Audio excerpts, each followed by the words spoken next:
یہ واقعہ ہزاروں دفعہ سنا چکا ہوں، ہر دفعہ ہی ایسے رونے بیٹھ جاتا ہوں کہ پھر میں وہاں نہیں کھڑا ہوتا، پھر میں وہاں ابوا پہنچ جاتا ہوں۔ میں دیکھتا ہوں 6 سال کی عمر میں میرے نبی کو اللہ نے یہاں اتنا بڑا امتحان دیا کہ جنگل میں ماں کو موت دے دی۔ 25 سال کی عمر میں ماں مر گئی، اچانک مر گئی، کوئی بیماری نہیں، کچھ نہیں، جس کو آج ہم ہارٹ اٹیک کہتے ہیں، ہارٹ فیلئر کہتے ہیں۔ اتنا آخری جملہ کہا، کل حی میت و کل جدید بال وقد ولدت طہرا۔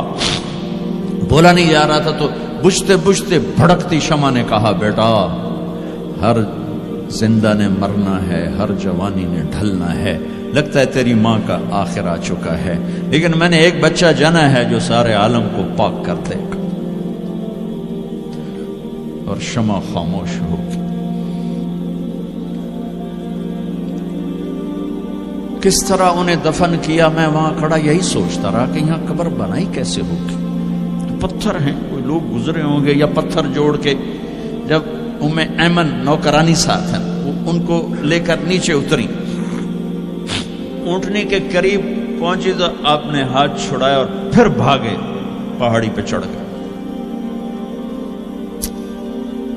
ایمن پیچھے گئیں تو وہ منظر تھا کہ شاید اس وقت عرش بھی رو رہا ہوگا۔ اللہ کے نبی نے ماں کی قبر کو چمٹایا ہوتا سینے کے ساتھ، قبر پہ ایسے گرے پڑے۔ اور جب ایمن قریب آئیں تو وہ نوحہ کہہ رہے تھے کہ پتھر بھی پگھل رہے تھے کہ ماں جی آپ کو تو پتا تھا آپ کے سوا میرا کوئی نہ تھا، آپ مجھے چھوڑ کے کیوں چلے گئے، آپ مجھے چھوڑ کے کہاں چلے گئے۔ ایمن نے اٹھانا چاہا، انکار کر دے گا، میں نہیں جاتا، میں نہیں ماں کو چھوڑ کے جاتا۔ کھینچ کے لے گئی، گھسٹتا ہوا بچہ پہاڑ سے اتارا۔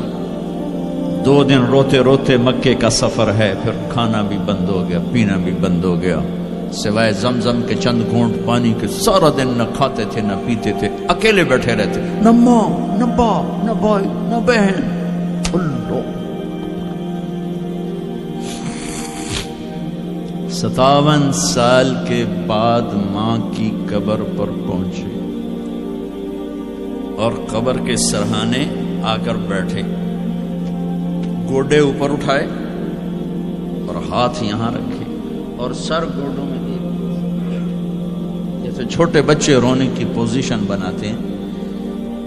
یہ چھوٹی جگہ میں دکھا نہیں سکتا، اور پھر جو رونا شروع کیا، اتنا روئے کہ ساری تاڑی سارا سینہ آنسوں سے بھر گیا، جیسے کوئی معصوم بچہ، جیسے 6 سال کا محمد رو رہا صلی اللہ علیہ وسلم۔ اتنا روئے کہ وجود ہل گیا، اور پھر فرمایا کہ میں آگے نہیں جاؤں گا، میں رات یہیں رہوں گا۔ تم کیا جانو رشتے کیا ہوتے ہیں، تمہیں صرف پونڈ گننے آتے ہیں۔ تم سے مراد میں بھی اور سارے بھی، کہ ناراض نہ ہو جاؤ، ساری امت کا یہی حال۔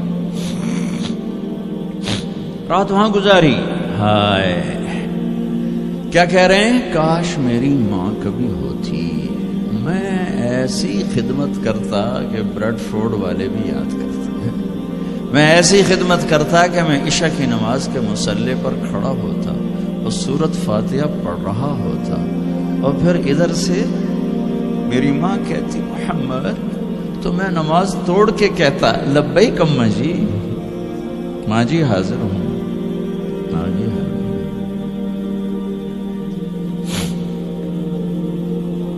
مچھلی کھانا چھوٹا گناہ ہے، شراب بیچنا بڑا گناہ ہے، سود کھانا بڑا گناہ ہے، ڈرگ بیچنا بڑا گناہ ہے، چوری ڈاکے ظلم و ستم کیا امت نہیں کر رہی، بے گناہ قتل، جھوٹے الزام، تہمتیں،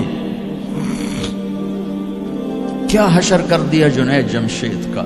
یہ اسلام ہے۔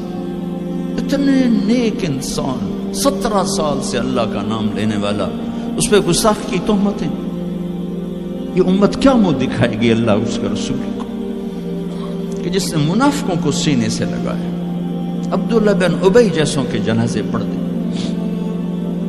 کہاں چلے گئے, کہاں ڈوب گئے؟ اتنا زوال, اتنی اندھیری رات ہے کہ امید ہی ختم ہو گئی کہ پتہ نہیں دن بھی چڑھے گا.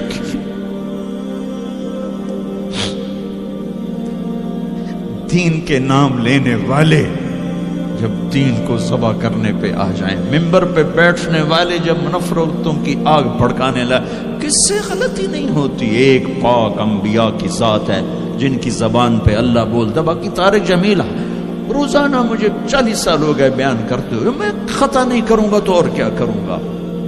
مجھ سے پوچھو تو صحیح, میں غلطی سے کہہ گئے, جان بوجھ کے کہہ گئے, ہو سکتا میں نے غلطی سے کہہ دیا.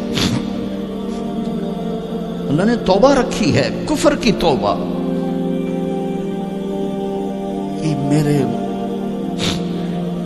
میں درد سے بول رہا ہوں, زوال ہے, زوال خوفناک زوال ہے. جب ممبر پہ بیٹھنے والے دین سے اتنے دور چلے گئے. طلیحہ نے نبوت کا دعویٰ کیا اور لڑائی کی صحابہ سے. عکاشہ بن محسن جیسے بدری صحابی کو شہید کیا, اتنے بڑے مقام کے صحابی کو شہید کیا. اور حضرت عمر کے زمانے میں توبہ کرنے آیا, آپ نے گلے لگا لیا, توبہ تو سب کفر کے نبوت کے دعوے. میرا اللہ کہتا میں تو ہر بیان میں کہہ رہا ہوں کہ دھرتی گناہوں سے بھر کے ایک دفعہ کہو یا اللہ میری توبہ, تو اللہ کہتا جاؤ سب معاف کیا. یہ میں زوال بتاؤ, آج امت کتنی پستی میں چلی گئی ہے, کس قدر فرقہ واریت نے ایک اجتہا کی شکل اختیار کر لی ہے. ایک دوسرے کو سلام کرنے سے کافر کافر کافر, کتے خنزیر. میرا نبی ایسے بولتا تھا. میں انسان ہوں, بول رہا ہوں, بولتا بولتا کوئی غلط جملہ بول سکتا.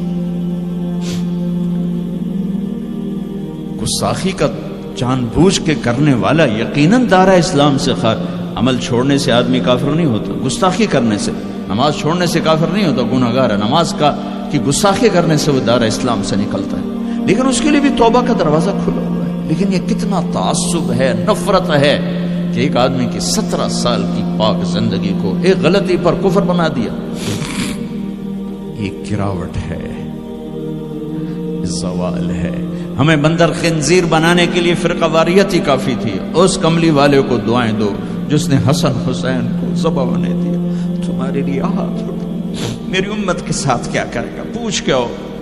اور وہاں سے جواب آتا ہے ساتھ دوں گا.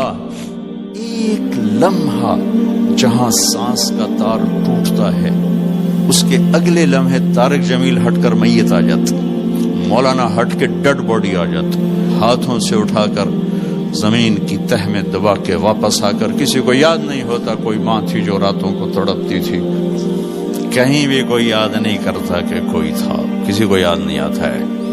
یہ بے رحم دنیا کا بے رحم قانون ہے. لہذا جنہوں نے بے وفائی کرنی ہے ان کے لیے اس وفاؤں والے اللہ کو نہ چھوڑو. جنہوں نے بے وفائی کرنی ہے ان کی وجہ سے وفاؤں والے محمد مصطفیٰ صلی اللہ علیہ وسلم کا دامن مت چھوڑو. جس دن اللہ کے سامنے پیش ہونا ہے وہ میری آپ کی عزت اور ذلت کا فیصلہ ہے, کامیابی ناکامی کا فیصلہ ہے, بلندی اور پستی کا فیصلہ ہے, جنت اور جہنم کا فیصلہ ہے. یہاں چیزوں کو تولا جاتا ہے, لوگوں کو ڈالر میں تولا جاتا ہے, سونے چاندی میں تولا جاتا ہے, گاڑیوں گھر میں تولا جاتا ہے. وہاں اللہ عمل میں تولے گا, بول میں تولے گا, اخلاق میں تولے گا. یہاں چیزوں کا وزن ہے وہ بے وزن ہو جائیں گی. وہاں اعمال کا وزن ہوگا جن کا آج کوئی وزن نہیں. میں گالی دوں کوئی نظر نہیں آتا, میں دعا دوں کچھ نظر نہیں آتا, جھوٹ بولا کچھ پتہ نہیں, سچ بولا کچھ پتہ نہیں, حلال کمایا کچھ پتہ نہیں, شراب بیچ کے کمایا کچھ پتہ نہیں ہے. دونوں طرح نظام چلتا ہے, شراب کے پیسے سے بھی گھر چلتا ہے اور محنت مزدوری سے بھی گھر چلتا ہے, لیکن اوپر ایک سسٹم چل رہا ہے. اقرأ کتابک کفی بنفسک اليوم علیک حسیبا. یہ پڑھ, تیری زندگی کی دیوار پر سب کچھ لکھا ہو, تیری زندگی کی کاپی پر سب کچھ لکھا ہو. آج عمل تو لے جائیں گے. فمن ثقلت موازینہ فأولئک هم المفلحون، جن کی نیکیاں بڑھ گئیں وہ کامیاب ہیں۔ ومن خفت موازینہ فأولئک الذین خسروا انفسهم فی جہنم خالدون، جن کی نیکیاں گھٹ گئیں وہ ناکام ہو گئے۔ یا ویلنا من بعثنا من مرقدنا، کہیں گے ہائے ہم اٹھائے ہی نہ جاتے، ہم اٹھائے ہی نہ جاتے۔ تو جب کسی کا اعلان ہوگا کس کی نیکیاں گھٹ گئی، میرے نبی نے فرمایا کہ اس دن کا سب سے خوفناک ٹائم، سب سے خوفناک پیریڈ ہے جب اللہ بلائے گا طارق جمیل کو بلاؤ، زینب کو بلاؤ، فاطمہ کو بلاؤ، سکینہ کو بلاؤ، اسلم کو بلاؤ، شاہد کو بلاؤ، آتیتک خولتک انعمت علیک، تین باتیں اللہ فرمائے گا، تجھے دیا اور بہت کچھ دیا اور موت تک دیا۔ ماذا صنعت فیہا، آج کیا کر کے آئے ہو، کیا لائے ہو؟ نہ جھوٹ بول سکتا ہے نہ بھاگ سکتا ہے۔ این المفر، کدھر جاؤں؟ تو جس کا نصیب ہارا اس دن اور اس کی نیکیاں گھٹ گئیں اور اس کے گناہ بڑھ گئے تو ایک اعلان ہوگا، فلاں فلاں کا بیٹا بیٹی قد خفت موازینہ، نیکیاں گھٹ گئیں، شقی شقا، ناکام ہوگی۔ اللہ ہم سب کو اس ناکامی سے بچائے۔ یہ سب کچھ ہونے والا ہے، میں تھوڑا سا بتانا چاہتا ہوں کہ ہم کہیں آنکھیں بند کر کے نہ موت آ جائے۔ جب اس کی نیکیاں کم پڑیں گی تو مرد ہے یا عورت، اللہ کا اعلان ہوگا خذوہ، گرفتار کر لیا جائے۔ یہاں پولیس آتی ہے، ادھر سے پکڑ دو، یہاں ہاتھ کر لے۔ اللہ کی پولیس آئے گی، یہاں سے نہیں پکڑیں گے، مجھے دیکھیں، یہاں ہاتھ ڈالیں گے، یہاں ایک فرشتہ یہاں ہاتھ ڈالیں گے، یوں کرے گا، یوں، یہ سارا جبڑا نکل کے وہاں تک چلا جائے گا اور ایسے گرے گا، کلا بازیاں کھا تو پھر اٹھ کے کہے گا رحم کرو، رحم کرو۔ وہ کہیں گے رحمان نے رحم نہیں